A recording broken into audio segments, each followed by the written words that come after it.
और बहनों को जय हिंद। मित्रों, आज वीडियो करने का उद्देश्य सिर्फ जानकारी आपको देना।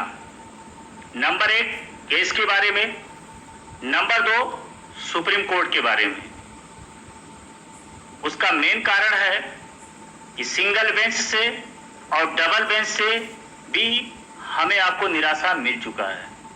तो हमारे लिए दो ही ऑप्शन है। पहला ऑप्शन कि हम घर बैठ जाएं। या तो आप घर बैठ जाते हैं तो कुछ भी नहीं मिलेगा, कुछ भी हासिल नहीं होगा। जो हमारा आपका सपना है वो सपना ही रह जाएगा। दूसरा ऑप्शन हमारे आपके लिए माननीय सर्वोच्च न्यायालय दिल्ली। हम प्रयास करते हैं, कोशिश करते हैं, तो पूरा आशा है हमें आपको वर्दी मिलने का। क्योंकि आज तक जो भी माननीय सर्वोच्च न्यायालय दिल्ली का शरण लिया है पुलिस भर्ती से, कोई भी निराश नहीं लौटा है। लेने कुछ गया, मिल कुछ गया।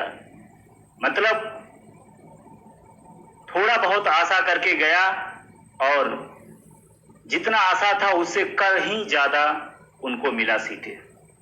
तो हम ये कह सकते हैं कि माननीय सर्वोच्च न्यायालय दिल्ली से आज तक कोई निराश नहीं लौटा है। लेकिन माननीय सर्वोच्च न्यायालय दिल्ली वही जाता है जो हाई कोर्ट से राहत नहीं मिलता है। ये भी सच्चाई है। तो हमें आपको माननीय उच्च न्यायालय इलाहाबाद से राहत नहीं मिला है, तो हमारे आपके लिए अंतिम रास्ता सुप्रीम कोर्ट है। अब हम सुप्रीम कोर्ट के बारे में आप लोगों को अवगत कराना चाहता हूं, क्योंकि हाई कोर्ट से सुप्रीम कोर्ट में बहुत अंतर है। मित्रों, कुछ अधिवक्ताओं से मुलाकात हुआ, अपने केस पे चर्चा हुआ, जैसे जूनियर अधिवक्ता दानिश जुबैर जी से, जूनियर अधिवक्ता पुरुषोत्तम जी से। क्योंकि जो ड्राफ्टिंग होता है केस का, वो वहां का रूल है कि जूनियर अधिवक्ता ही करवाते हैं। पहली चीज, फाइनल बहस के लिए इंगेज किया जाता है सीनियर अधिवक्ता। बहुत ज्यादा सीनियर अधिवक्ता हैं। आपके केस के हिसाब से, किस बेंच में आपका केस जा रहा है, उसी हिसाब से सीनियर अधिवक्ता एंगेज किए जाते हैं। सीनियर अधिवक्ता से भी मुलाकात हुआ जूनियर अधिवक्ता के थ्रू, क्योंकि डायरेक्ट आप सीनियर अधिवक्ता से नहीं मिल सकते हैं। यह सुप्रीम कोर्ट का सिस्टम है और हाई कोर्ट का ऐसा नहीं है। आप यहां सीनियर अधिवक्ता से डायरेक्ट मिल सकते हैं, लेकिन सुप्रीम कोर्ट में ऐसा नहीं है। क्योंकि जजमेंट ओपन होने से पहले इसीलिए हम सुप्रीम कोर्ट जाके जानकारी लेना चाहते थे कि वहां का सिस्टम क्या है। आप जब तक सिस्टम को जानोगे नहीं तब तक कैसे कार्य कर पाओगे। और अनजाने में कोई भी कार्य किया जाता है तो सफलता मिलने का चांस कम होता है। लेकिन जब सारी जानकारी आप जुटा के प्रयास करते हो, कोशिश करते हो, तो सफलता मिलने का चांस बहुत होता है। इसलिए हम वहां जाके समय दिए, वक्त दिए, जो काफी जानकारी मिला और अपने केस के बारे में पूरा डिटेल बताया गया, सारे डॉक्यूमेंट दिखाया गया। तो सब कुछ दिखाने के बाद जो परिणाम निकला वो संतोषजनक है कि वहां से राहत मिलना 100% कन्फर्म है।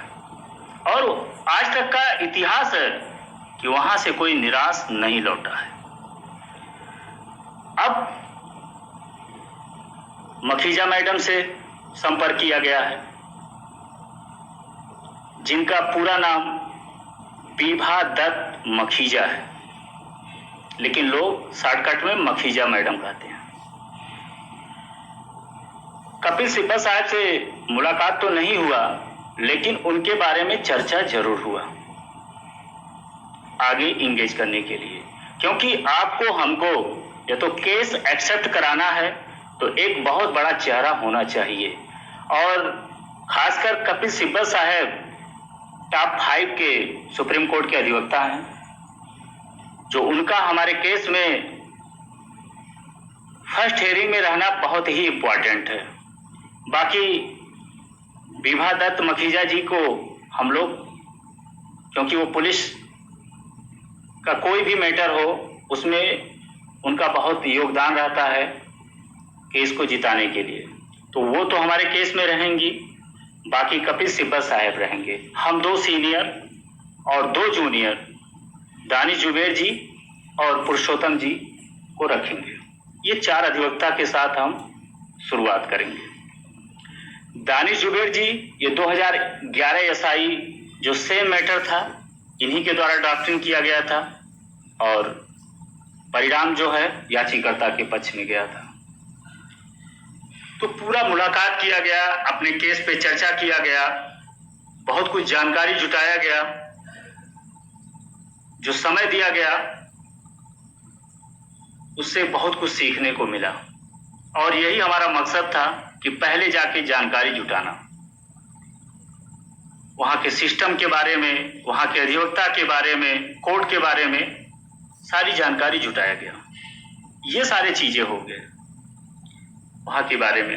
अब हम आपको केस के बारे में, क्योंकि केस के बारे में तमाम अफवाहें हैं, तमाम लोग का यही तो काम ही रहता है, लेकिन फिलहाल छोड़िए, इसको लेके भी बहुत तमाम प्रकार के राय हैं, ये वो तामझाम पूरा। देखिए, सिंगल बेंच में या डबल बेंच में, मेरा मकसद साफ था कि हम वेटिंग लिस्ट के लिए नहीं जाएंगे।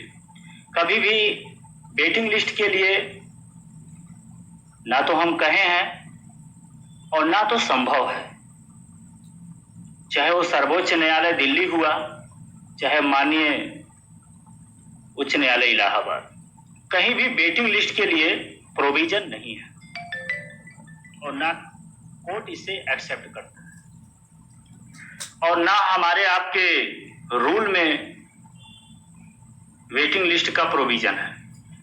तो एक तरह से हम कह सकते हैं कि किसी का होगा मंशा, वो तो हम नहीं जानते हैं, वो उनके जानकारी पे निर्भर करता है कि मेरिट डाउन करने का कोई भी प्रोविजन नहीं है, ना तो कोर्ट इस पक्ष में रहता है और ना आपके हमारे रूल में है। नंबर 1 हो गया। दूसरा जो ऑप्शन है वो रूल की, रूल 15G, रूल 15F, ये बाधा है, और इन्हीं के द्वारा जो सीटें बचा हुआ है। रूल 15G का मतलब होता है मेडिकल में जो बची हुई सीटें हैं वो, रूल 15F का मतलब है वेरिफिकेशन में बची हुई सीटें वो। ये टोटल जो वैकेंट सीटें हैं ये हमारा आपका हक है, ये चीजें हमें आपको चाहिए। लेकिन आप रूल को चैलेंज करेंगे सुप्रीम कोर्ट में तो 90 और 10 का चांस रहेगा। 90% कुछ भी हो सकता है, 10% हमारे आपके फेवर में जा सकता है। तो दोनों चीज आपको बता दिया गया कि रूल के सहारे, वेटिंग लिस्ट के सहारे और कैरी फॉरवर्ड के सहारे आप सुप्रीम कोर्ट जाने में रिस्क है। अब हम आपको ऐसा कोई ऑप्शन देखना चाहिए कि जिसमें हमें आपको सफलता मिले, जो हमारा चर्चा हुआ। क्योंकि आप भी जानते हैं, क्योंकि लगभग 3 वर्षों से आप लोग इस भर्ती के बारे में सुनते आए हैं, कुछ ना कुछ एक भावी सिपाही हैं, जानकारी भी रखते होंगे। तो भर्ती बोर्ड के द्वारा तमाम गलतियां किया गया है। आप ये भी जानते हैं कि हम आप आर्डर को चैलेंज करेंगे, एडिशनल चीजें उसमें नहीं जोड़ सकते हैं, ये भी कंफर्म है। लेकिन हम आप आर्गुमेंट का एक हिस्सा बना सकते हैं जो भर्ती बोर्ड ने चाहे वो इंट्रैक्शन, चाहे वो काउंटर जो फाइल किया है, जो एफिडेविट फाइल किया है, उसमें जो कमियां कई प्रकार के वो चीजें दिए हैं, उसका हमें लाभ लेना है। उनका जो इंटरेक्शन है, क्योंकि जो भी डॉक्यूमेंट होता है बहुत सुरक्षित रखा जाता है। उनका 2 इंटरेक्शन है हमारे पास। एक 416/2021 का, जिसमें उन्होंने 15 मई को पीएससी का प्रथम चरण का परिणाम मान रहे हैं। एक और इंटरेक्शन है, वो प्रथम चरण का परिणाम 21 मई को मान रहे हैं। दोनों में काफी डिफरेंट हो गया। तीसरा चीज, आप जानते ही होंगे, द्वितीय चरण का परिणाम जो उन्होंने माना है वो 23 जनवरी 2019 का मांगा है। मतलब ये कह सकते हैं कि हमारा आपका जो भर्ती है वो 23 जनवरी 2019 को कंप्लीट हुआ, उसके बाद कोई विज्ञापन नहीं आया। ठीक है, लेकिन उनके अनुसार जनरल की सीटें 1366 23 जनवरी 2019 को भरा गया। लेकिन उनके द्वारा जो फर्स्ट काउंटर दिया गया है 23 जनवरी को, जो द्वितीय चरण का परिणाम मान रहे हैं, उसमें ओबीसी का भी मेरिट डाउन हुआ 396 से 395.97। एससी का भी मेरिट डाउन हुआ 377.1 से 377.07, और जनरल का भी मेरिट डाउन हुआ, आप लोग जानते ही होंगे। तो कई जगह अलग अलग परिभाषित किए हैं। हर काउंटर, हर एफिडेविट, हर इंटरेक्शन एक सेम नहीं है। ये सारी चीजें और जो हम लोग बेस बना के घुसेंगे वो बहुत ही स्ट्रांग है। 100% एक्सेप्ट होने से कोई रोक नहीं सकता है। उसका प्लानिंग चल रहा है और 80% हमारा कार्य हो भी चुका है। ड्राफ्टिंग का कहाँ कराया जा रहा है, किससे कराया जा रहा है, ये गोपनीय है। 20% सिर्फ जजमेंट ओपन होने का इंतजार है। जिस दिन हुआ उसके दूसरे या तीसरे दिन रीट दाखिल हो जाएगा और डायरी नंबर आने में मुश्किल से 5 से 6 दिन लगेगा। हमारा पूरा मनसा है कि अगस्त में रीट एक्सेप्ट हो जाए। जो हम आप चाहते हैं कि 90 दिन में हमारा आपका परिणाम घोषित हो, तो हमें आपको तेजी से कोशिश करना होगा। ये सारी चीजें हैं, तमाम कमियां हैं, और तमाम चीज इकट्ठा करके एक जो अपील दाखिल किया जाएगा लगभग हजारों पेज का हो सकता है। तो उस पर चर्चा चल रहा है। अब इस बीच तमाम प्रकार के लोग हैं, तमाम प्रकार के मानसिकता रखते हैं, तो हम आप किसी को रोक नहीं सकते, स्वतंत्र हैं। लेकिन हम आप सही और गलत का अंदाजा लगा सकते हैं। इसलिए जो भी कुछ अफवाहें उड़े उसे आप लोग इग्नोर जरूर करिए, क्योंकि दर्द उसी को होता है जिनको घाव रहता है। मित्रों, प्रयास तो इतना किया गया था डबल बेंच में कि आपसे शब्दों से हम व्यक्त नहीं कर सकते हैं। जजमेंट आने दीजिए, कोई छोटा मोटा जजमेंट नहीं रहेगा। अपने अधिवक्ता को इतना ब्रीफ किया गया था, सारी बातें इतना बताया गया था कि आपको हम कह नहीं सकते। तो चलिए परिणाम नहीं आया तो सारा चीज व्यर्थ हुआ, लेकिन कोशिश में कमी नहीं हुआ था। बाकी हम आप सुप्रीम कोर्ट एक बेहतर रणनीति के साथ और बेहतर तैयारी के साथ जाएंगे। लेकिन वेटिंग लिस्ट के लिए या नियमावली को लेके या कैरी फॉरवर्ड को लेके ये मेन फोकस इस पे नहीं होगा। चौथा फोकस प्लानिंग चल रहा है, सारी चीजें बता ही दिए हैं। भर्ती बोर्ड ने क्या गलती किया है उस पे हम फोकस करके एक्सेप्ट कराएंगे, और जिस दिन एक्सेप्ट हो गया उसके बाद पर्द पे बहस होता रहेगा।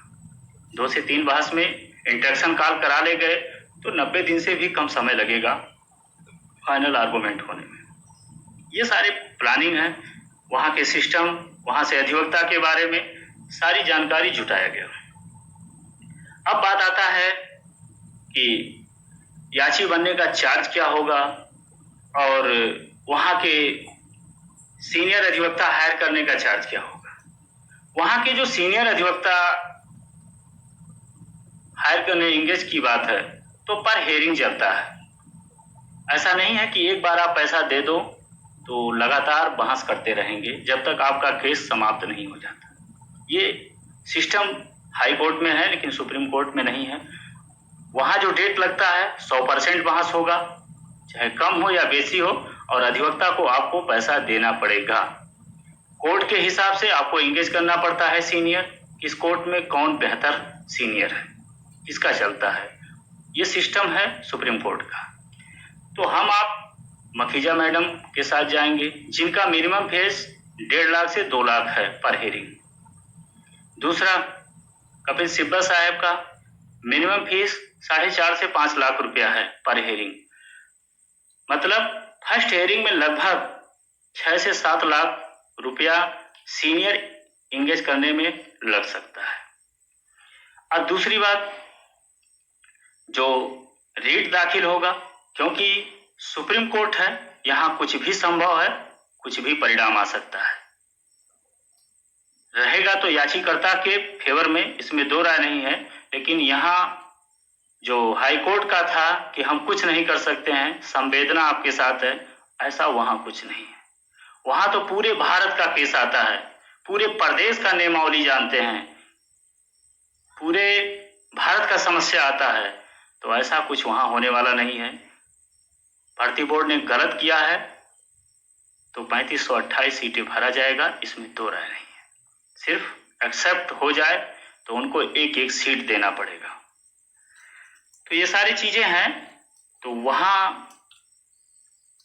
जो है कुछ भी हो सकता है। हम बता रहे थे कि याची जर्नल, वहां कुछ भी हो सकता है। इसलिए जो याची वहां बनने का जो चार्ज है लगभग 1700 से 1800 रुपया है और एक कैंडिडेट का।